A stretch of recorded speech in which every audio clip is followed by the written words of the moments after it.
ఈ రోజు ఇంకొక పక్కన ఎక్కడ చూసినా గుంతలు, రాష్ట్రాన్ని గుంతలమయంగా చేసి వెళ్లిపోయారు. గ్రామీణ ప్రాంతాల్లో డబ్బులు లేకుండా పనులు ఆగిపోయినాయి. 998 కోట్ల రూపాయలు ఫైనాన్స్ కమిషన్ డబ్బులు ఇస్తే దాన్ని కూడా వేరే విధంగా వాడుకున్నారు. కేంద్ర నిధులు దుర్వినియోగం చేశారు. 4500 కోట్ల రూపాయలు సద్వినియోగం చేయకుండా డైవర్ట్ చేసి మనకు వచ్చే డబ్బులు కూడా రాకుండా చేస్తే అవన్నీ కూడా కరెక్ట్ చేశాం. 998 కోట్లు ఇచ్చాం, మళ్ళా ఒక 275 కోట్లు ఇచ్చాం.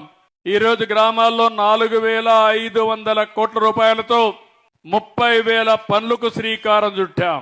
మొన్నే డిప్యూటీ సీఎంగా ఉండే పవన్ కళ్యాణ్ గారు ఒక పిలిపిచ్చారు. ఆ రోజు సంక్రాంతి లోపల ఈ పనులన్నీ పూర్తి కావాలని కూడా ముందుకు పోతున్నాం. ఇంకో పక్కన R&B రోడ్స్ అన్ని కూడా 861 కోట్ల రూపాయలు శాంక్షన్ చేశాం. ఇంకొక 500 కోట్ల రూపాయలు ఇచ్చాం. గుంతలు లేని రోడ్ల నిర్మాణం జరగాలని చెప్పి ముందుకు పోతున్నాం. సంక్రాంతికి అంతా కూడా పెద్ద పెద్ద రోడ్లు అన్ని కూడా గుంతలు పూడ్చే కార్యక్రమానికి శ్రీకారం చుట్టాం.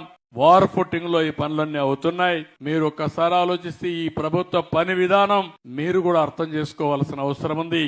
ఇన్ని ఇబ్బందులున్నా ఇబ్బందులను అధిగమిస్తూ ఒక్కొక్క పని చెప్పిన పనులను నెరవేర్చుకుంటూ ముందుకు పోతున్నాం.